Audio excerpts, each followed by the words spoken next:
Welcome to a new episode of Enters the Lab podcast. I am your host, C. Henry, along with my Lady T, and we're going to have a great show for you guys today. We're going to talk about the state of the Chiefs and also look at the playoff brackets on the AFC and in the NFC.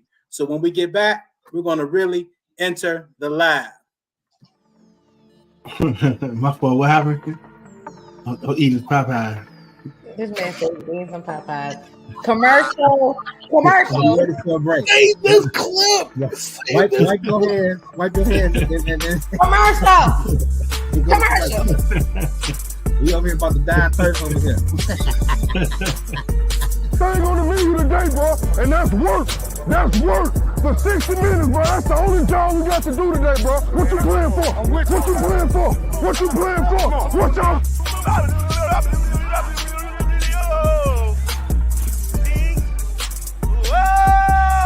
Get real lonely with the mic on, bro. Just want to talk to my friends.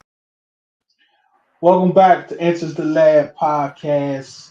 I am Deuce. We got C. Henry and we got a new member, Lady T, as C. Henry said to open the show up. Lady T, how you doing today, Lady T? I didn't say Lady T. I didn't say Lady T. We gonna let him make it. He's been gone a little bit. We gonna I'm let out him of make shape. You guys got to bear with me. I'm out of shape a little bit. I don't think I did, but if I did, Lady E. What You up, are- Doubt? it.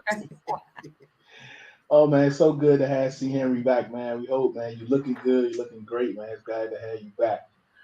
Prayers went up for sure. Glad you back, man. How you feeling? Glad to be back. Glad to be back, man. I miss y'all, man. I miss y'all. There's so much to talk about. It is. Yeah, man. Everyone out there, happy Thanksgiving. For sure. You got Lady E.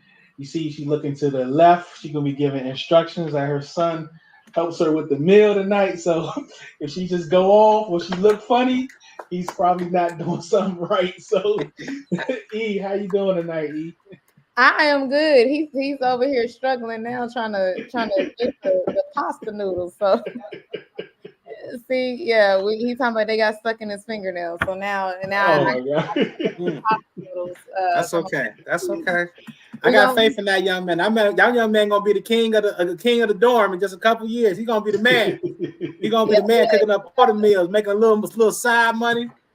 He gonna have to, because I'm about to get in here in a minute and show him how to really start grinding some cheese so I can have it. Boy. So yeah, Man, I hate that, man. he's grinding finna cheese. put the work. Bring him up right. Well, Bring him up right. He likes macaroni and cheese, so he's gonna work for this macaroni and cheese. So I know that's right. All right, so yeah, it's Thanksgiving. It's a kind of special episode. We're coming to you on Wednesday, and not usually Thursday. There are a few games tomorrow, but of course we're going to be with our families.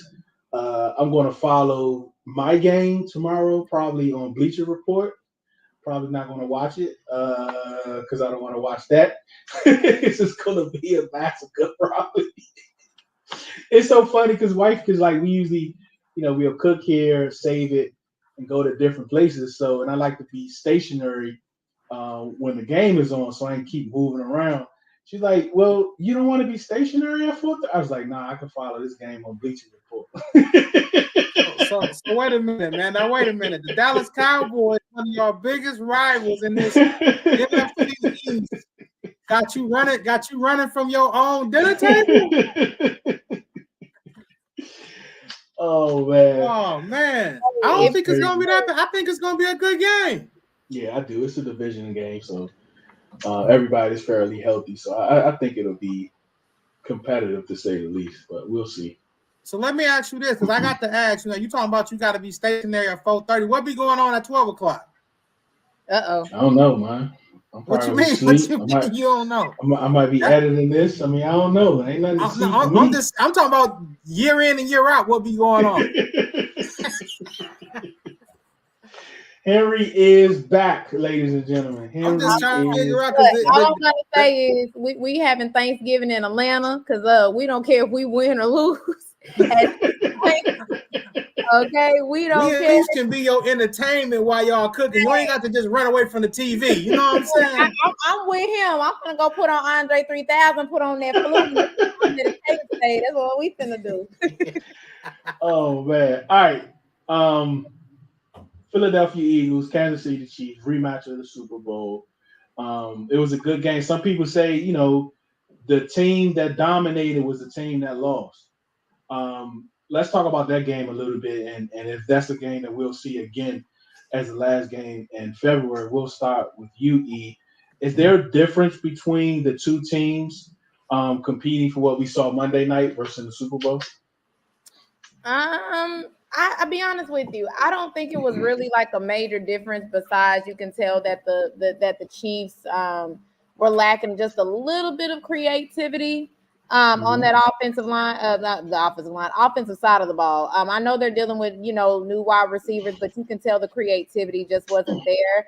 I still feel like the offense was still missing from something from the Eagles. Defense still was looking like the regular defense, but you can tell that Chiefs offense kind of took a step back. You can kind of tell that when it comes down to their plays. We don't normally see Patrick making mistakes like he was making. A couple of those interceptions were just interceptions you cannot throw. And then same thing, like I still saw the same mistakes that the Eagles made on the offense. The only thing different was Swift is Swift. Swift is Swift. Swift was capitalizing. And that's another thing. Beforehand, I believe Kansas City last time when they played in the Super Bowl, they were able to kind of contain the run. This time, it doesn't look like they were able to really stop it because Swift was getting some good yak. He was getting some good yak a lot of those plays. But I still feel that it is something still missing with the Eagles' offense. Defense is good. Chiefs just need that creativity. Again, they're going to need wide receiver help. And then the talks of Kelce talking about that he's in kind of in pain. They're gonna need a new tight end as well at this point. So yeah, they're about to have an offense overload here in a little bit. Most definitely. I think Taylor not providing enough cushion. That's the problem. He used to a little bit more cushion, but he you know what I'm saying, he messing with skin and bones right now. That's all I'm saying. But listen, Kansas City, they still look like, to me, they're still the class of the AFC. I think when you look at them, they're definitely missing something on the outside, and I ain't gonna lie to you. Unfortunately, we've seen him with Tyreek Hill. He was a top-notch receiver, 7-11. He always open.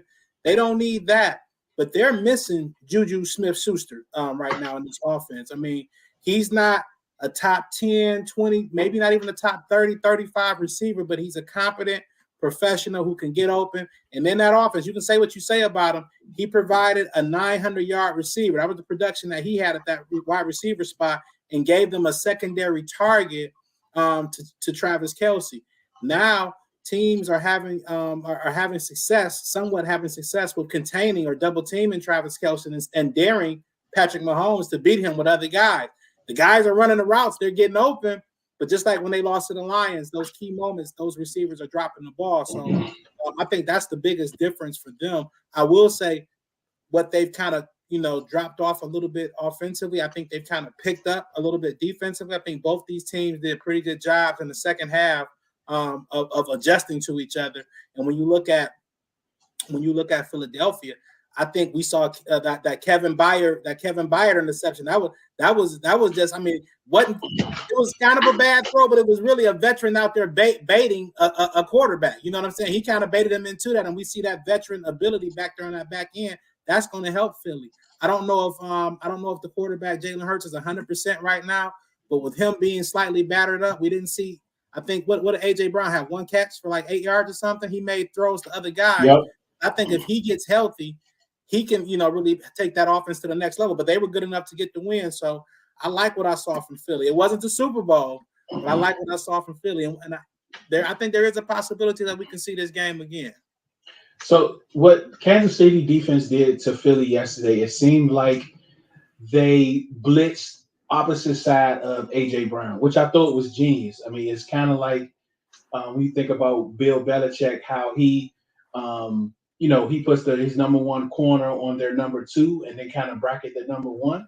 And that kind of shows something against Philly because now they're forcing Jalen to look at AJ Brown when they're actually, doubling him and bringing pressure from the other side. So that was kind of different, something that we haven't seen.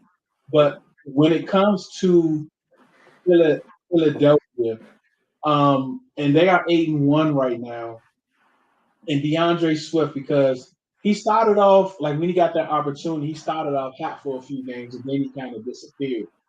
Do you think Philly is going to ever be able to really put together a complete game before the playoffs start? We can start with you here. You start with me? Yeah, start with you here. You know what? I don't know. I don't know. A lot of moving parts with Philly. 2 new coordinators. They have, Swift back there, and it's a delicate balance with Swift. With him, when he was here, he couldn't be a bell cow back. So sometimes it's like, okay, he's doing good. Why do they put Kenneth Gainwell in the game? Why do they put some of these other guys in the game? But at the same time, you don't want to run him too much because he might get hurt. So hopefully they've got 5 or 6 weeks to kind of put together a complete game. But to me, if you're 9-1 and you ain't put together a complete game yet, that's pretty good too. That's a nice spot to be in. You know what I mean? So I can rock with that. And if they mess around in the complete game is the second round of the playoffs, so be it. You know what I'm saying? They'll take that. So for sure. They 9-1 right now. I like what I'm seeing from Philly. Yeah. So I don't think, like, I'm gonna preface this, like, I don't think they're the Vikings at all, right? They're not the Vikings of last year at all. When they was calling the Vikings the worst 9-1, I think they were 9-1 team ever. I don't think Philly is there yet, but I also think they're not looking like a 9-1 team. So kind of the same prices as C. Henry. Do you think they're going to be able to really put it all together before the playoffs start? I'm hoping that they can, because they're still, even at a 9-1 team, they're still beatable. You would kind of expect a 9-1 team to not show any vulnerabilities, especially this late into the season. They're supposed to have all of that packed up. I agree with Henry. If you're 9-1 and you still haven't put it together, that's good. If you put it together in the playoffs, that's wonderful. But the issue is that there's still a formula to beat you. Yeah. And that's something that Philly has to kind of stay on their toes with. That you're still a beatable team. Jalen still has to remain poised. The offense still has to click together. With that, like I said, the defense is doing what the defense is going to do and what they're able and capable of do, even with the kind of like the injuries that they're kind of had down in the back half a little bit. But they're coming on their gauntlet, and they're doing what they're doing right now in this back half of the season for them. So again,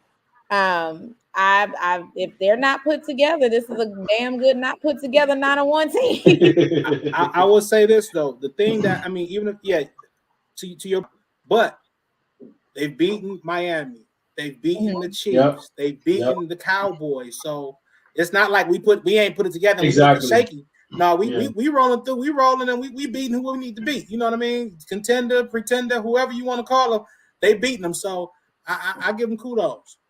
And think about it. They're the only team, like, I don't think that Miami, Dallas, San Fran, these teams with winning records, and I could be wrong. How many teams over 500 have they beat? Like, Philly is beating, 8-9 consecutive teams over 500? So I won't say that because I see a couple games. I don't think the Buccaneers are 500. They beaten them. They beaten. The Vikings are. The Vikings are. Yeah. No, I'm not talking about like consecutive. I'm talking about like when they the teams that they played that have been over 500 when they played them, they have won, and that's the knockoff with like Miami is people saying when they play the teams, they're not the teams that's over 500.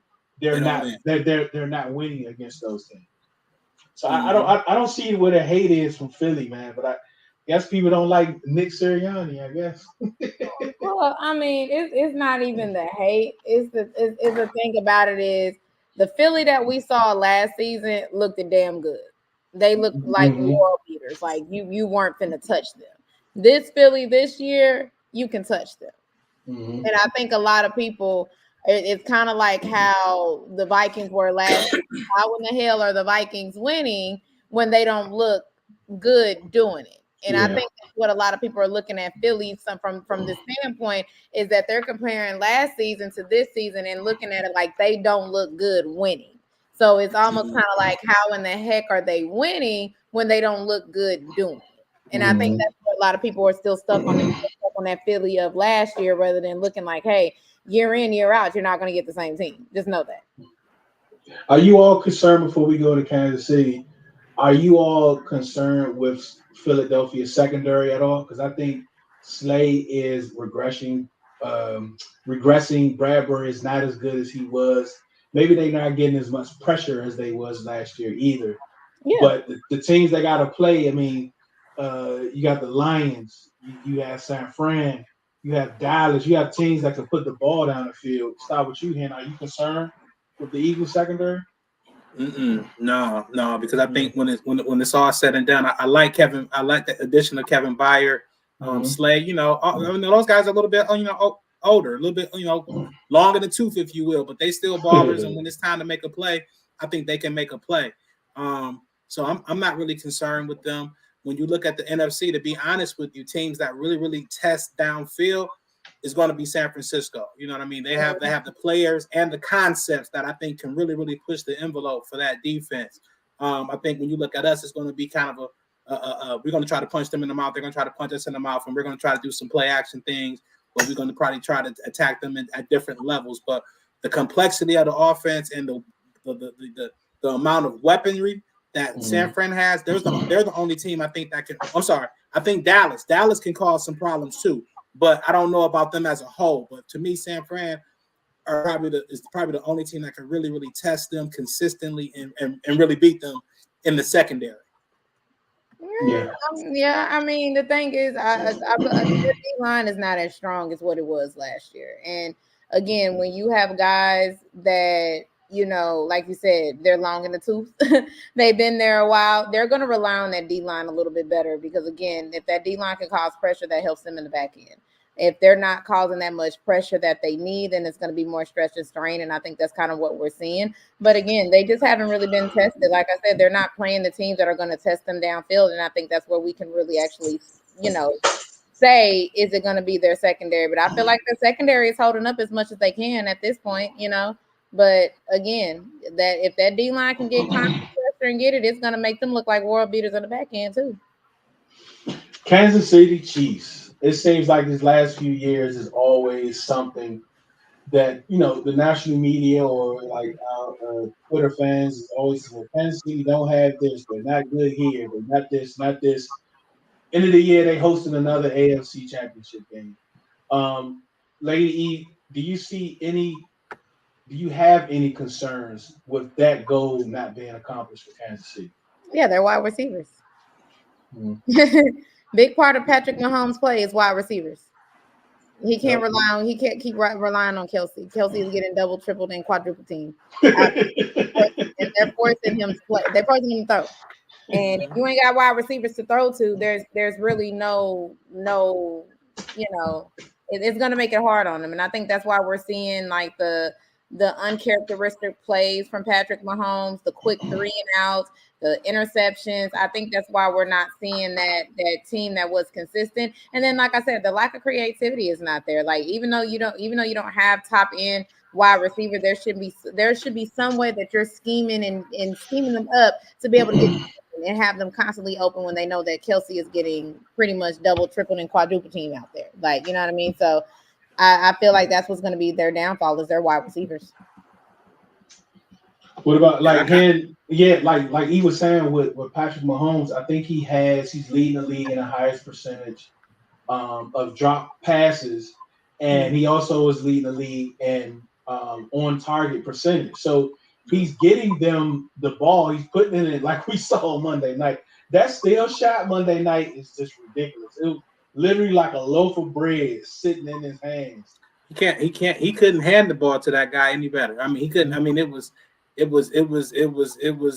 perfectly placed. You know what I mean? But the guy that you got catching the ball, I don't want to knock him. He is a pro. He is an NFL player. He is a highly skilled individual. But in the big scheme of things, he should be looked at as like your third or fourth option on a wide receiver hierarchy. And truth be told, like I'm looking at him. I don't want. Ideally, I want MVS as like my wide receiver 3. You know what I'm saying? Ideally, wide receiver 3, wide receiver 4. I want 2 or 3 guys, ability wise, who I can count on a little bit more than him. You know what I mean? So with that being said, he's got 3 or 4 guys like that. He's got Sky Moore, Kadarius Toney. They've been trying. It won't be for a lack of trying.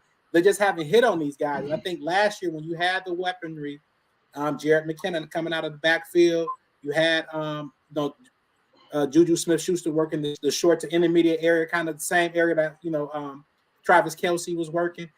Those guys demanded attention, and then you could scheme open these guys to get these sprint out touchdowns like they did in the Super Bowl game. Now it's like those guys are gone, so we gonna double team Kelce, and if we see these guys doing anything, we with them. You know what I mean? Yeah. Daring them to make a play, and they're not doing it. So unfortunately, I think Kansas City margin for error is smaller this year, but I still think they're the class right now of the AFC. And what was Quentin Johnson? He was last year or this year? Quentin Johnson, he's a rookie this year. Yeah, so that was a high pick. Didn't they get him in the first round or the second round? Well, he with the Chargers though. They messing around with Rashee Rice. He was like that's what I'm thinking about. Okay, Rashee Rice. Rashee Rice. That's what I'm thinking about. Rashee Rice, and they're relying heavily on him.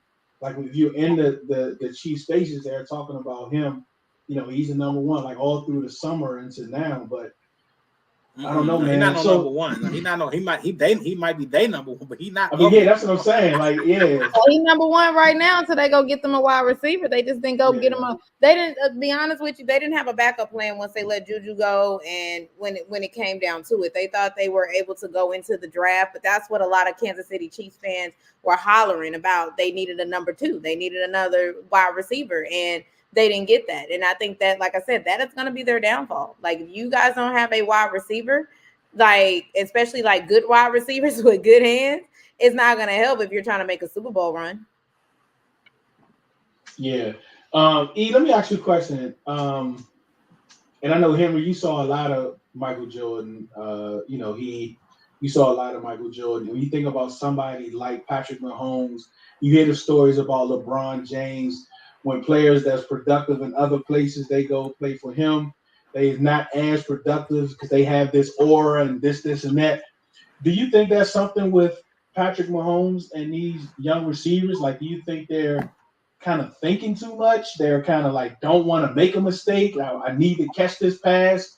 Like, is that something that you kind of take into consideration?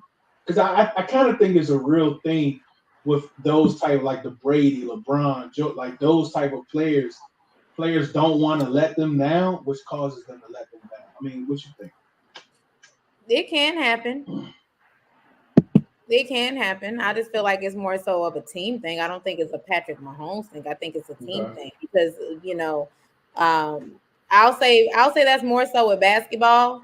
And you can literally say baseball too because of the pitching. If the pitcher is not good, then the pitcher can let the team down, especially if they're hitting. I should know that as a Braves fan. But I will say that I think when you have the world on your shoulders, kind of like in this situation with him, he's a rookie.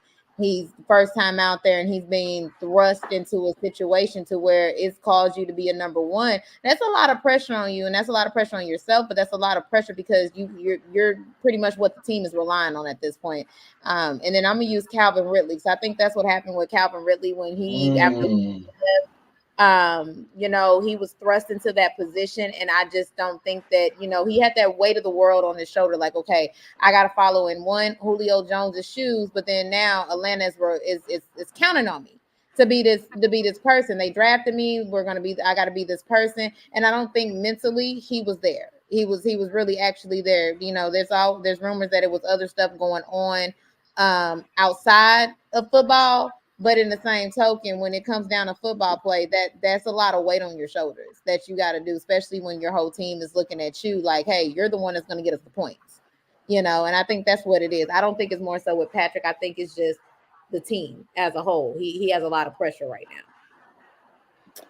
So I look at it a couple different ways. I mean, I guess, that pressure could, exist for some folks. But I also think that sometimes when you look at some of these special players like a LeBron, a Jordan, Mahomes, Brady, even to an extent, I'm gonna use Brady as an example. I think these guys sometimes elevate players around them. When we talk about a guy like Wes Welker, when he was in Miami, he was basically, I'm not gonna say out of the league, but he was basically a one-trick pony, a punt returner and a wide receiver 5.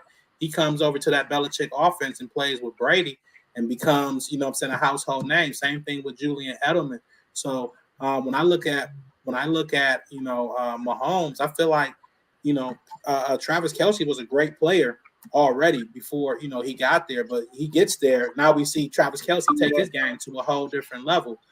We see guys like Juju put up 900 yards. Juju, he had a couple good years with Ben. Ben, I think, helped him out a little bit. And I think Juju's a solid player. I don't want to, shit on Juju or nothing, but we didn't see that type of production, when he left Kansas City. So I think that somehow, some way he elevates some of these folks, but I think sometimes people count on that elevation and they think that we're going to take these wide receiver 5s and he's going to make them a wide receiver 3. We're going to take this wide receiver 3 and he's going to make them a wide receiver 1. When in that moment, the moment is too big for them because they're just not that guy. You know what I'm saying? So, try to find that, get him that guy. And I don't mean you got to go out and spend the first round pick, but you got to believe in whoever it is and do your research and give him, if you can't find that guy, give him some solid guys that he can use. And I think, again, these guys right now are just okay. You know what I'm saying? They're just okay right now, and they may not be good enough to get it done. You know what I'm saying, over the long haul. But we'll see. They may get hot. Yeah, to go to their defense, I think their defense is playing extremely well. There even been some talk about Snead having like one of the best years that we've seen in a long time. I mean, what are your thoughts on Snead, Henry? I think he's definitely a up and coming cornerback. He's shows no fear.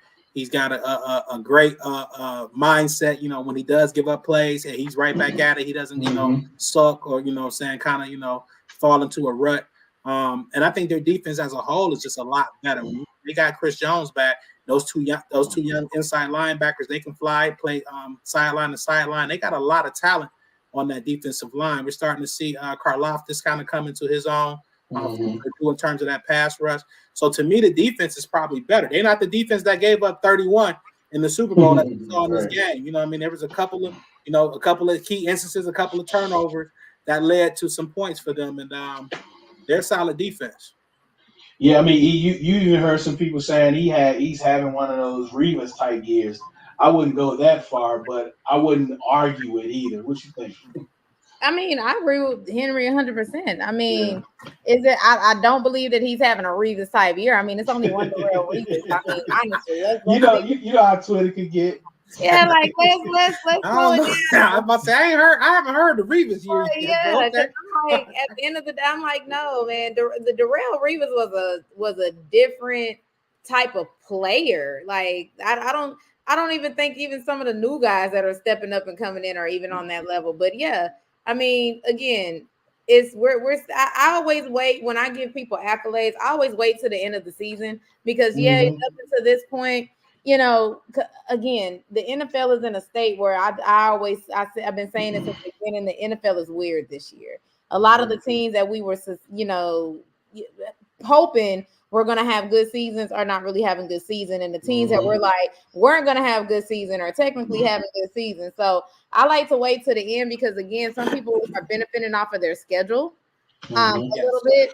So I'm just like, let me wait and let's see. Again, sometimes you meet your match where you probably had those one games and then you kind of go, kind of regress going down. So we're gonna see about that. But I always just wait to the end of the season. I can't make a determination because I don't trust people yet. You got us on your schedule. If you got the Falcons on your schedule, I don't trust you. So we're going to get into our NFL playoff bracket. We're going to kind of look at 1 through 7 in both conferences and kind of see if that's what it's going to look like come January, or is there going to be some changes made? But before, we didn't talk about this pre-show, but I want to get you all's thought on this.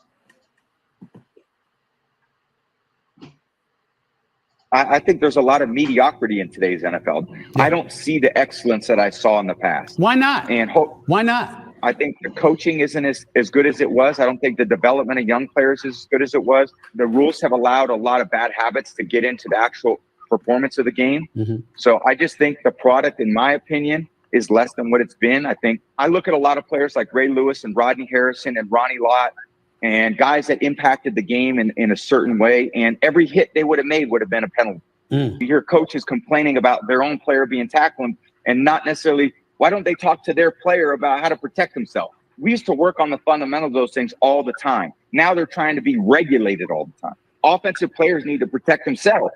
It's not up to the defensive player to protect the offensive player. A defensive player needs to protect himself. I didn't throw the ball to certain areas because I was afraid players were going to get knocked out. That's the reality. Wow. I didn't throw it to the middle when I played Ray Lewis because you knock him out of the game, and I couldn't afford to lose a good player. I think there's a lot of mediocrity in today's NFL. Yeah. I don't. I mean, this guy, like, he is creating his character, right? He starts the NFL analyst stuff. Before you go in, I'm gonna call a spade because how dare he try to call the motherfucking kettle black? How dare you try to call the kettle black? I'm sorry. Go ahead. I got something to say about that. Go ahead. Go ahead. Go ahead. I want to hear it myself. Go ahead. How he's gonna talk about today's NFL when you are the main reason why today's NFL is the way it is. Let's not forget the cup rule. Let's not forget, because hey, I knew of a defensive lineman named Grady Jarrett who did a proper freaking tackle on him, but got flagged for roughing the passer. But again, the league is mediocre, but you looking at the ref like throw the flag. No, don't do that. Don't do it now. Wait a minute. Now we trying to win some game. That's Tommy B you talking about. No, I don't care about don't call the kettle black when you the main one. Tommy B, baby. He got 6 rings, baby. He out here like. He might have 7. I don't even know how many he got. He might be. He's somewhere. That's my man.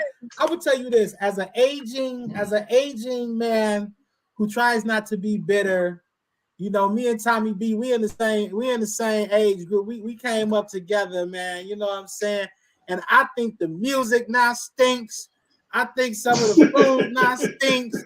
I think some of the TV now stinks. And some of this football, he think it stinks. So if he say it stink, it may stink. But I just think that sometimes as we get older, I think the NBA now stinks. I'm a Jordan guy. I ain't no a LeBron guy. So I'm saying the older generation will always feel like they stuff was a little bit better. You know what I'm saying? But to his point, I will say this. Something like the hip drop, the hip drop tackle. We've been doing that ever since Deuce, you played pick 'em up, mess. We've been doing it ever since pick 'em up, mess 'em up. And I ain't seen so many injuries in forever. I don't know. So I think when it comes out to some of the fundamentals and protecting yourself, I think there may be some creed in what he said. But as an older gentleman, we always think our time was the best time ever. You know what I'm saying? Yeah. So he just getting a little older. That's all that is. He just getting a little older. That's it. Hey, go blue, baby. This the week. Go blue. Yeah, y'all almost got smacked red last week. So hey, hold on. Don't be trying to sneak in no Maryland, no Maryland propaganda. We listen, man. Don't be trying to slap. Well, y'all almost got slapped red. No, we ain't almost got slapped red. We ate turtle soup is what we did. We came, we saw, we made some turtle gumbo out of them boys, and then we had to go home. You know what I'm saying? We ready for the game, baby. That's what we ready for.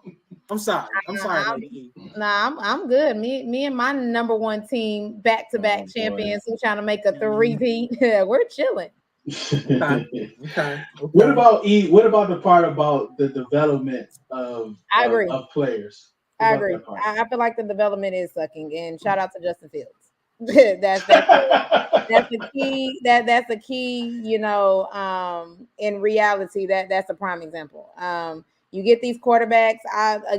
We always argue, well, that's not that coach's player. That coach didn't want that type of quarterback. Well, hey, you got hired to do the job. You should be able to know how to develop this player, find out their weakness, find out their strength. You should be able to understand how to develop. You got hired for the job. I don't care if that wasn't your quarterback. You still should be able to at least develop something out of this person.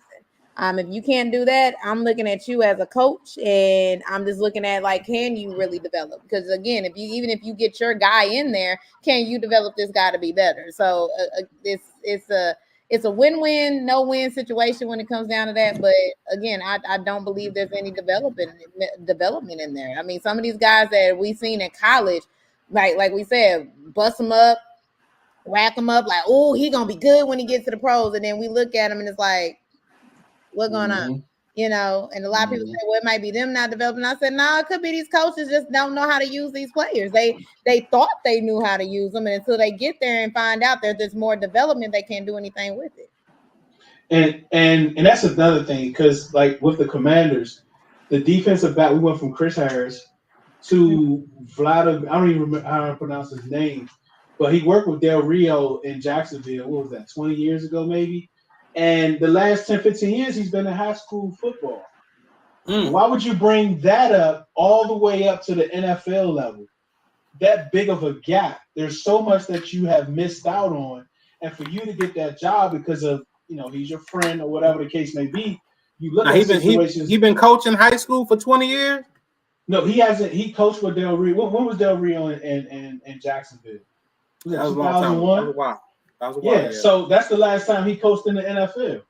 He's been coaching in high school these last few years.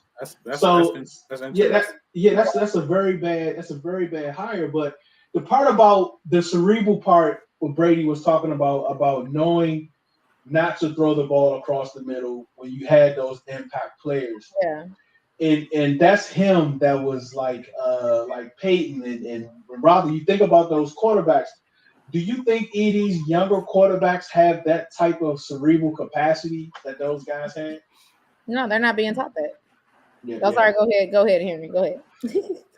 No, I agree. I think some of them do, but to me, I think what's different, especially at the quarterback position, is that when you look at the college game, when Brady was coming up, the pro style offense, the West Coast offense was like the predominant offense that teams were running. If you were in an elite team or a team that was considered progressive, you were running a pro style offense. And I think with the proliferation of the spread and how the different iterations of the spread offense have gone through college football, I mean, there's a lot. I mean, guys have to come in and learn how to take a snap under center. Like if you can fathom that, we got to get him used to taking snaps under center, not just taking a snap, but having him actually read defense. Because now I just can't snap and look and read the defense. I got to take my steps, see what's developing. Everything is moving now. So it's a little bit different. And I don't think they're getting that schooling in the college game. And then when they get to the program, depending on like a rookie quarterback who came to the Commanders right now, they're in a bad spot because this whole staff may be out the door next year.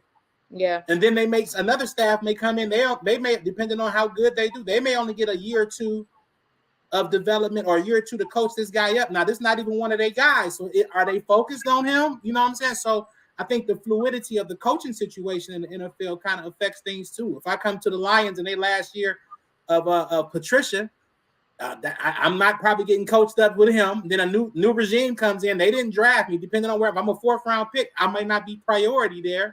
I might get lost in the shuffle for a couple of years. And if I might get cut, I might get moved. Next thing I know, I'm out of the league. So it really depends on, I think, the situation. It depends on the type of player. Are you catching on to the schemes? Can you be versatile to say, hey, yeah, I was drafted by this regime. This is our scheme. Yeah. I tried to learn it. I'm up to speed. Oh, they got fired. I got to learn this new scheme now. You know what I'm saying? Can you do that? And I think that sometimes yes, sometimes no. No, I agree with that. You got. I'm sorry. Go ahead. No, go ahead. Oh no, I was just gonna say, like, you got coaches that come in, like again, I'm gonna use my coach, Arthur Smith. Arthur Smith went over there and plucked Ryan Tannehill from the Miami Dolphins. Everybody thought Tannehill was a bust until he got over there to the Titans. And then we saw a whole totally different Tannehill. You know, we always say sometimes it could be a change of scenery, it could be that, but again, it's always dependent on that. And I do agree that these kids are not learning the pro style offense. But one coach, we kept Mark Richt for 15 freaking years at Georgia. And we legitimately, his whole thing was a pro style offense. That's what he ran. A lot of that. Even when Deshaun Watson came out, he wanted to go to Georgia. Bobo told him no, because this offense that we were running that they didn't want to change into a spread offense was that pro style offense. That's what we kept, and that's what we're doing. Now Kirby gets in, it's like, hey, spread is what we're doing. You know, we're not doing it, even though Carson Beck is technically, when he came in, was rated a pro style QB. So you still have the pro style QBs out there, but they're having to adapt to this spread, what these coaches are running, because that's the new hot trend of what it is. And it is trickling over to the NFL. But to your point, you still have to understand how to take a snap. You still have to understand that.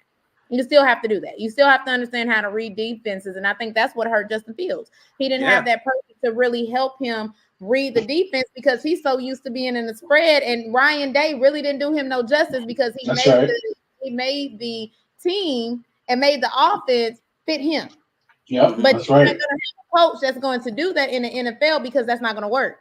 You know, now with these type of defenses, now when you got a D lineman running as fast as your wide receiver, we can't do that. We see it all the time in the combine. And then some of these kids aren't used to turning their back to a defense. They're not. They're not. What I'm saying, and that's something that's we just talk about like it's something similar. But yeah, you know, it's not, things done changed. I saw when I took the snap, I pre-snap, I read this.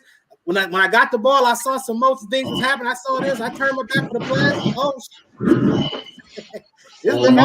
I don't know where to go, what to do. You know what I mean? So no, but yeah, you got defenses that are now knowing how to scheme and play these quarterbacks. That by the time the pre-snap read come in, they're already in another formation. By the time the ball. So yeah, they're not. Yeah, everybody is moving. The great defenses, everybody is moving. Right, like pre-snap, they're moving just as well as the offense is moving. Right, so it's like all the way up, all the way down to, close down to the play clock. Right, the quarterback shifts the running back to one side because he sees something on the defense. The defense will do the same thing and shift. Everybody's doing that except for the Commanders. All right, so look, let's talk playoffs. Let's talk playoffs. Seeding. Y'all want to look at the AFC first? Yeah, we can do that. All right, let's look at the AFC first. Let me bring up.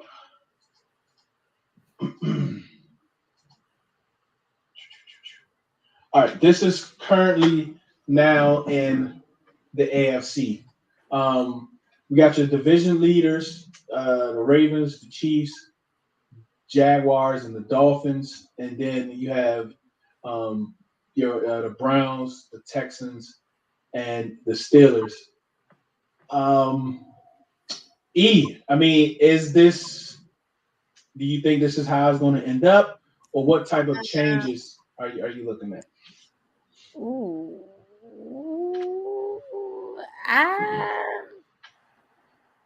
I really don't see the Ravens, the Browns, and the Steelers all ended up in the playoffs. I really don't see that. Honestly, I do not see that right now.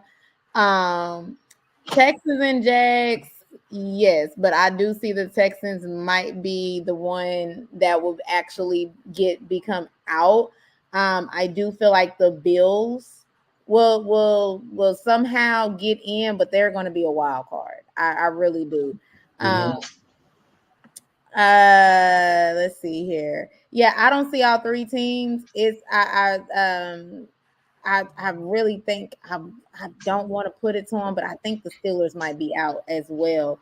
And if the Bengals can get right, I think that will be the one. If the Bengals can get right now, Broncos are coming up too. So I wouldn't be shocked if the Bengals or the Broncos that one to take. I still can see the Texans actually being in the playoffs, but I still can see them being out of the playoffs as well. All right. What you looking at, Henry? The AFC, man, is like, it's crazy because you got Baltimore, who 1 week they look like they could possibly be the best team in the AFC. The next week, you never know who they might lose to. The Texans, it's a wonderful story, but can they keep it up? Cleveland, you got DTR over there at the quarterback spot. That defense may even be Super Bowl ready, but do you trust DTR and no Nick Chubb? I mean, it's hard. Pittsburgh, Kenny. I just said Kenny Pickett and Zach Wilson looking like twins to me. I don't know who's who. Yeah. They look just as bad. So I mean, can they hold on to it? And they just fired Matt Canada too. They just fired Matt Canada, and then what's crazy is they got one guy who's supposed to be the offensive coordinator, and another guy is going to be calling plays. So I'm wondering how that's going to work. And then everyone tried to sticking a fork in Buffalo, but I feel like these next 3 games they play the Eagles, the Chiefs, and the Cowboys. They go undefeated, they definitely back in it. But if they go 2-1 in this little set, they're 6-5. They're wild card. They can get back into it because after that it's the Chargers, the Patriots, and the Dolphins. So I can't stick a fork in them yet. I think when I look at this list right now, I look at Buffalo. I think they're better than the Steelers.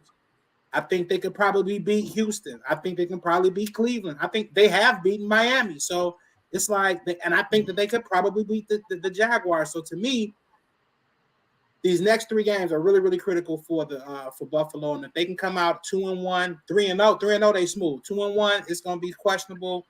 They're going to have to probably try to win their division. Going to depend on what Miami does. If they coming out winning 1 game, that's it. I wouldn't. I have to put a fork in them after that because again, you have the Chargers coming up. Yeah, that's a tough stretch. That is a tough stretch for them. Like they do have to come out winning at least 2 of those games, 2 out of 3. The next 3. I agree. But again, though, the AFC wild because we just saw KC and we like their wide receivers. It's wide open.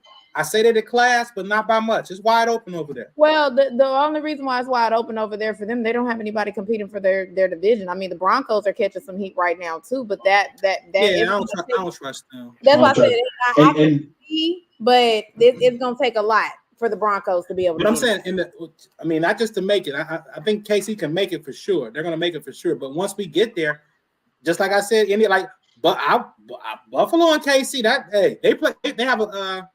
They have a game in a couple of weeks, like in December 10th. That's going to be an interesting game, a statement game possibly there because I can see Buffalo beating KC. I can see that. I can see them beating everybody on this list, honestly.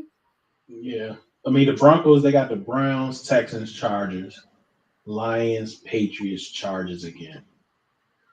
I don't believe in them. That's a tough stretch for sure. There's some good games to end the season, though. And then we got to, weigh in what these other teams do, though. You know what I'm saying? Because, they could have some slip-ups. Like I said, a Jacksonville, do we trust them? They're probably going to – well, this Houston game this week is going to be a big game. That's a big game this week. Give me Houston. That's a very, very big game. The Steelers, I think, is going to have issues like they had this past week when they can't score points. Like, they're not the 2,000 ratings. Today's NFL is totally different. The second string running back is more productive than the first string running back. They got all types of issues going on. And I think TJ Watt had the worst game of his career. I mean, that boy DeJuan Jones is playing lights out. So how do you guys feel about Cleveland? Cleveland. I mean, I got to look at their schedule. I have to look at Cleveland's schedule. I can pull it up. The next 3 games, they got the Broncos, the Rams, the Jaguars. That's a winnable. So that's a winnable stress for them. But win a couple of them games too. Yeah, like C. Henry said, we have to really see exactly what DTR really is. Then they got the Bears, Texans, and Jets. Bears, Jets, and Bengals. They could knock them. No, let's not forget. Let's not forget. Texans. Bears. Oh yeah, and the Bengals. I'm saying Bengals later on. So let's not forget that they got Joe Flacco somewhere too. So I don't know if he was signed to be a backup, or they're gonna give him a couple weeks to get ready. It's gonna be very, very interesting. Cleveland's interesting, but I can't stick a fork in Buffalo quite yet. I think they can possibly catch the Steelers and the Houston Texans if they don't win the division. And Cleveland, I mean, I don't know. It's tough, man. The AFC crazy. It's wide open, baby. I like it. Yeah. The Broncos is 4-1 in their last 5. Jaguars and Texans, they catching heat at both of them 4-1 in their last 5. So that's gonna be a battle. Ravens and Browns 4-1 in their last 5. So it's some tough teams, man. Some tough teams for sure. All right. Let's go over here to the NFC. All right, we got the Eagles at 9-1. We got the Lions 8-2. San Fran 7-3. Saints 5-5. Cowboys 7-3. Seahawks. There is a God. Hallelujah. I've been living right, Lord. I've been living right. I've been a good servant, Lord. Hallelujah. Faithful servant. We got the Vikings. We can start with you, Henry. Got your squad up there. How do you see this kind of playing out? Man, you know what? A lot depends on what Philly does. But I like our chances to be at least a number 2 seed. I have to really see what Philly does. Our schedule is not overly daunting. We have Buffalo on the schedule. We have Dallas on the schedule. A couple of games with Minnesota, and we got a game with Green Bay. So I think we can compete for that number 2 seed. That's definitely what our aim is. But again, though, it's going to really depend on what Philly does. I mean, it'll be nice if, you know what I'm saying, one of you NFC East teams. Now, I think they already played you guys twice. We got Dallas twice. We played everybody else. Okay. So, yeah, we need somebody to knock them off, man. And, again, they got Buffalo this week. Again, I think they have another game against Dallas. Yeah. So that's going to be interesting. The rest of it, I'm gonna tell you, San Fran looks damn good. After those 3 losses, I was talking bad about them, but Purdy looks good. That defense looks great with Chase Young, and then they get Randy Gregory as well. They had him prior, but yeah. They had a tough loss with the safety. I forgot his name. Humanga? I'm messing his name up. But yeah, he's all pro last year. ACL, towards ACL. That's going to be a tough loss. But otherwise than that, they look tough, man. And then Dallas is heating up as well. So to me, this one is a little bit more set. I like them. I'd like the top 3 teams for sure. And I like Dallas for sure. I think Seattle's a strong team as well. So I think those 5 spots are going to be open. I think that, hey, Lady E, your team, your squad still, they still can win that division, right? What's they 4-6? Yeah, in 1 game back. Yeah, well, actually, they still got a bye week coming up. So technically, we're tied with the Saints. The only reason why the Saints actually is in first place is because of their overall record, but we still are the only ones that pretty much beat people in the conference. So y'all 2-0 in y'all division. Yeah, we are. We're the only ones. So yeah. Okay. So yeah, that division is still up for grabs there. And they're all pretenders. And then you got Minnesota, man. Hey, Josh Dobbs, baby. Hey, the only thing about it is that I'm going to put a big question mark with that is that you got Green Bay sitting right there. Y'all got Green Bay sitting right there. They're sitting on the outside. They on the outside looking in. You got Green Bay sitting right there. That's where they're going to be at. What you mean? They falling to it? No. They 2 games back. Listen, after tomorrow, you understand what I'm saying? After tomorrow, we ain't going to have to talk about them no more. All right. Don't go out there. Hey. Well, thank you. Listen. We ain't laying no eggs, baby. we ain't laying no eggs. Now, it's going to be a tough game. I ain't going to talk crazy to Green Bay. I mean, it's going to be a tough game. It's Turkey Day, baby.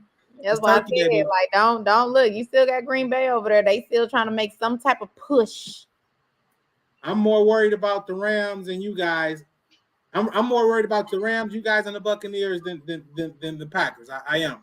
Yeah, I mean, because you got, like I said, you got San Francisco finna play the Seahawks tomorrow. So that can be a shakeup right there for that division. Y'all still got to beat up on each other. Y'all still haven't really beat up on each other like y'all supposed to. See, ain't nobody gonna be. Ain't nobody gonna be beating up on us. You know what I'm saying? Again, You expecting too much beating. You expecting too much beating on us. We do the beating when it come around here. Okay. Okay. Boy. Okay. That's my thing. Like, you're gonna have to be a 500 team to come over here and do some beating. Now, I mean, for me to try to even consider some beat, but no, we finna feast on Packer tomorrow. On Packer.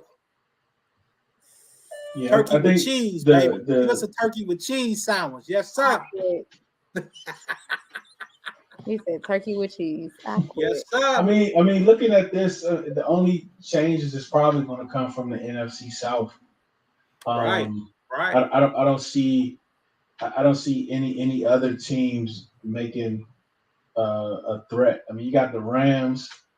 I don't think so. I mean, what y'all think? And you guys are playing the Saints right this week, right? Yep. Yeah. So why you so down? Y'all can catch up right now. What's you? I'm not. Look, at this point in time, they can do whatever they want. I'm tired. Yes, she's tired. I'm tired. I can't defend them no more. I can't. Hey, dude, you better tell her, man. You better tell her, man, how it is to be totally out the race. Out the y'all in there.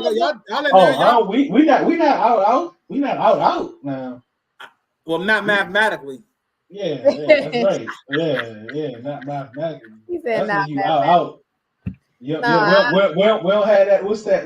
Hold on. What's that? What's that little? Let me see. What's that gloss? The asterisk to the E. Yeah, let me see. Eliminated. Yeah, where's that? Yeah, down you have it on the. Yeah. We don't have that yet now. Nah, man. We're look.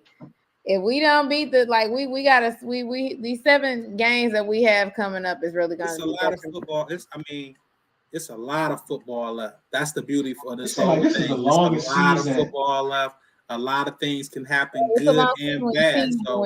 So, I told him. He said it's a long season. I said, yeah, it's a long season when your team ain't winning. Oh, listen. But it does this season. Decades ago. This season, this is long. But y'all in the mix, though. I'm gonna tell you that NFC South is going to be very interesting because again, every team got their own little, thing. Derek Carr battling injuries because the Panthers are already eliminated. So that's not even. We're not going to talk about them. It's really just us, the Saints, and the Bucks. Really, right? Do he make another move? Do he get his third coach in 6 years? 7 years? The Panthers. I don't think the Panthers are going to fire anybody. That's the problem. I just don't think they know what to do with the quarterback, and then he doesn't have any wide receivers. Yeah, I still don't understand the DJ Moore. Right. Did he? They didn't want to give up Brian Burns. That's on them. That's on the organization. If they would have gave up Brian Burns, it would have been okay. Yeah, you gonna find you another defensive person. You're not gonna be able to find DJ Moore. Let alone you needed that for your rookie QB. I would say this. I think that this year is going to be a good year for wide receivers, and they can probably find them somebody in the second round who can, who can be tangible. First round. But I'm gonna tell you what, though, that's looking like a bad deal because a real bad deal. I don't want to write Bryce off. I don't want to write Bryce off. It's been a bad deal. I don't know if it's he looking so bad or he not even looking terrible, but Stroud looking so good is making it look real bad. This is what I'm gonna tell people, and this is what I'm gonna tell people again. And people might call me crazy. Okay, I may be a woman, but I know a little something when I'm looking at film and when I'm looking at things. If you put CJ Stroud's college film against Bryce Young, you're gonna go to Bryce Young. But here's the kicker: if you notice, let's take it back to when Georgia won their first national championship. You know how many Alabama fans were screaming that they didn't have their 2 best wide receivers to play? And did you see how Bryce Young wasn't looking like that dominant person? And you can tell the difference between that SEC championship into the national championship. That wasn't the same Bryce Young. Now, when the following year, when Alabama had that down year with him there, you can tell with the wide receivers that Bryce Young wasn't able to do what Bryce Young wanted to do. Now, let's go look at C.J. Stroud. C.J. Stroud had weapons. We know that. But that game against Georgia, even after Marvin Harrison went out, what was C.J. doing? He was balling. But why can't Bryce Young do that with missing wide receivers? I think CJ came in getting a bum rap, number one, because he had lost to Michigan twice. Number two, because he went to Ohio State, and their string of quarterbacks, unsuccessful quarterbacks, preceded him. And then he went to the combine, and they said allegedly had the bad Wonderlic test. So I think all those things combined kind of trapped him behind Bryce. But again, though, we're talking about somebody 6 feet versus 6'2", 215 versus 195 pounds. Just the physicality part of it. Stroud was, and he looked good. I can't say nothing bad about him for the years he played at Ohio State. He looked good. Every time I saw him, he looked good. Even in the losses, he was throwing for 300 yards, 400, almost 400 yards. So he looked good. He can play. He's special. No, and that's what I think a lot of people are looking at Bryce Young because they're looking at his tangibles. And I said, but can y'all stop looking at tangible and looking at gameplay? Because Bryce Young didn't show me that he was clutch in times. CJ Stroud showed me that. Mm-hmm. Even though it took a field goal for them to possibly win against us, but CJ Stroud showed, could he put his team in field goal range? He could have gave up. I don't think Bryce Young could have did that. I don't think he could have sit over there and did that, especially if he's missing his number one target. Because the one thing that I did notice, you have to give Bryce Young players. You cannot not give him players. You got to give him players. And I think what the growth is going to be with the Panthers is that he does not have those players, but that's going to help him develop to where he can sit over here and throw to anybody. Because that's the thing in the NFL. You got to be able to throw to anybody. Matt Ryan made Harry Douglas a 1,000-yard wide receiver. You just said Tom Brady made Julian Edelman and Wes Walker look like they was just, big time dudes. And then when they went somewhere else, it didn't look like that. They didn't look like that no more. So, again, if Bryce Young could be on that level to do it, I would respect him. But at the end of the day, he did not show me anything. Again, the Panthers went off the more hype and they picked Bryce Young, but they should have went off the quality, which would have been C.J. Stroud. But I'm glad they did that because I did not want to see C.J. Stroud 2 times a year. Just saying. I don't want to see him 2 times a year. I'll say Bryce, and then too, they don't have the right coach for Bryce. That's another thing. You don't have the right coach for Bryce. Because I'm like, you can't even do a quarterback sneak. Like, because you're not good enough to do a quarterback sneak. Okay. You need to do a quarterback sneak in the NFL. So I don't think they thought that plan through. I think ownership kind of took over that pick and just wanted the hype.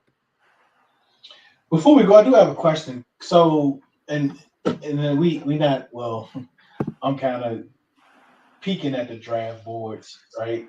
I know Henry not, but when it comes to the Cardinals and Kyler Murray, he's looked pretty good these last couple games, right? So do you think he's going to be their quarterback moving forward?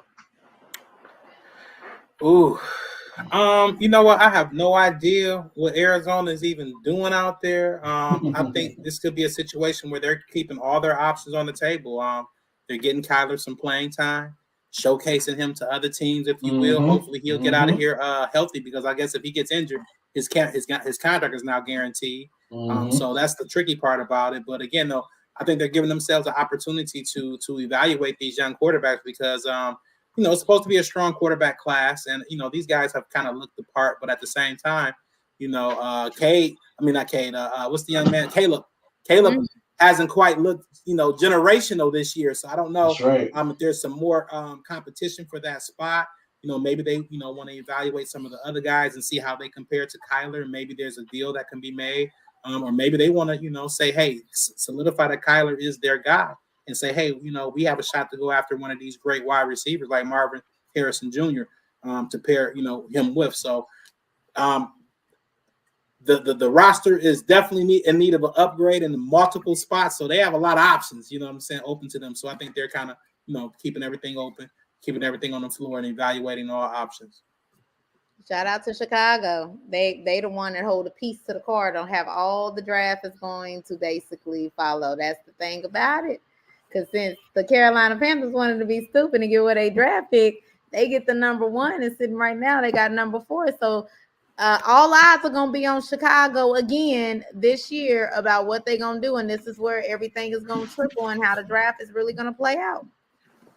Yeah, that's interesting. That's interesting because I like Justin Fields. You know what I'm saying, as a player and as a prospect.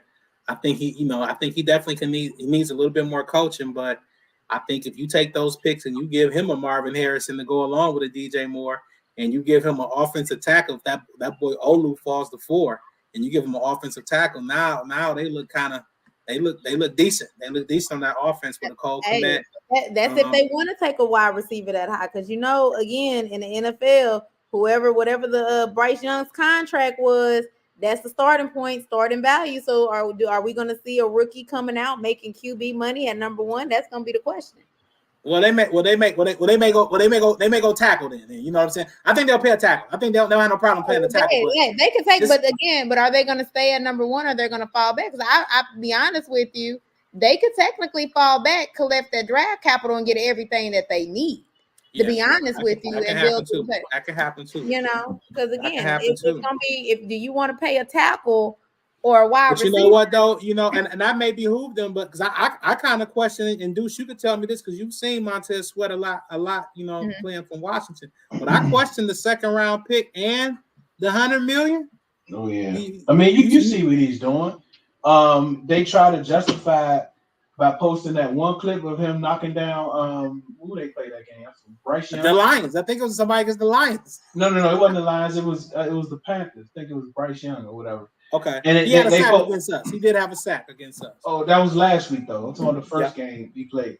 And they made a big deal out of it. And I'm like, he was a free rusher. And he still didn't get there in time. You know what I'm saying? So like it was like his issue is never about the pressures. They get pressures, but they don't disturb the quarterback throughout the game. Mm-hmm. They don't get home. They're not disruptive. They're not disruptive pressures. But they went in like when they made the trade, we really didn't want to trade Sweat, right? We really was trying to get something for Chase Young, but the Bears offered a 2nd round pick, and we could not refuse that. But I don't know if you was following along, but a report came out that GM Poles was working on an extension. And then a report came out a few hours later that Sweat Camp said they was going to wait and, see how the feeling is, see how the city is, blah, blah, blah, and wait till the offseason. The next day, the $100 million deal came out. So he put pressure on them because whatever they offered him up front, he was like, nah, I'm going to wait. And that's what a lot of folks here wanted us to make a move like that for him or Chase. And to me, I just wasn't on board for a 2nd round pick and the $100 million because we got guys that we got to extend. We got to extend Amon Ra. We got to extend Penei Sewell. Aiden's going to be coming up in a couple years, and I wasn't willing to do that. Now, to your point, Lady E, I'm sorry, I must have had DT in the hat, and I said Lady T. That's still bothering me. Lady E. He gonna go back and Brian Burns. Brian Burns was available. Then I can see us spending that capital and spending that and paying that money. Daniil Hunter from Minnesota. If he was available, I can see us spending that draft capital and spending that money. But for those two, for Chase and Montez, I didn't feel comfortable like that. I feel like we can go into the draft and try to draft somebody. But and a lot of football left. And the thing with Chase, and we got to get out of here. The thing with Chase is that we wanted like a 2nd and a 5th initially for Chase, but everyone still have concerns about that knee. Looking at the medicals, there's a slide of concerns. Everyone was giving up mid-round picks, like 4th, 5th round pick. We know the 49ers, they have crazy comp picks. They got like three picks in the 3rd round. So that's what they did. Like they gave up a comp pick because they're going to get it right back. So they gave up a comp pick. So it's a loser because they cannot extend Chase Young. There's no, like, they have to pay Ayuk. They what's the defensive end? Well, I can't think of his name. Bosa. His deal comes. Yeah, but his deal takes effect this upcoming year. Yeah. Right. So you have that. What are you going to do with Purdy? So they just paid Debo, so they have so much money tied up. This is a win-win for them. They really just kind of signed him, I believe, to kind of help with this Super Bowl run. Well, he looked damn good. He do look damn good Yeah. over there. I can't say that. Yeah. We'll see tomorrow. We'll see tomorrow. Oh man! All right, man, we got to get out of here. Any Thanksgiving wishes you got, Henry? I just want to say, man, first of all, I'm happy to be back with you guys, man. Happy to do a show with you guys. Very, very thankful for you guys. Thankful for everybody who supports me personally and professionally, and the Enters the Lab podcast, the fandom of the Atlanta Falcons, the fandom of the Hail to the Commanders, and my Lions fans, man. I'm thankful for you guys, man, for the blessings that I've received, that you guys received, and that we gonna receive, baby, in the upcoming year. So, man, just happy to be back. Yes. Happy Thanksgiving, early Thanksgiving, everybody. My Falcons and Hawks ain't looking too good right now. But shout out to them Georgia Bulldogs. Shout out to that. Cause we about to wreck Tech this Saturday. Can't wait. And then we finna go give it to Bama once again. Do you hear me? So shout out to them boys in the red and black up there in Athens with a side home in Atlanta. Everybody know that. So that is that. We're gonna have fun tomorrow. We finna eat because I think my son done messed up something over there. So I gotta go fix that before my stuff come off. But no. Y'all have a safe and happy holidays. And thank y'all for rocking with us. And make sure y'all check out It's a Sports Tea too. Don't forget that. Don't forget that It's a Sports Tea. We've been missing, but we coming back. We just been busy. That's right. And what's yours, Hen? Because yours. The Fellas Present Sports Rap, episode 79 coming out today. Fresh off the presses, baby. Spotify and Google Podcasts. The Fellas Presents Sports Rap. There you go. Happy Thanksgiving. Again, we appreciate you all. We thank you all for joining. We know your time is very valuable, and for you to spend it with us, we definitely I forgot one more thing. Yeah, I forgot one more thing. Go ahead. Shout out to them pretty ladies of Sigma Gamma Rho. It's still November. November 31st. Shout out. Okay, I had to. Okay, go ahead. Sorry. Remember, do it because you love it, not because it loves you. One beat, one sound, one heart, one love.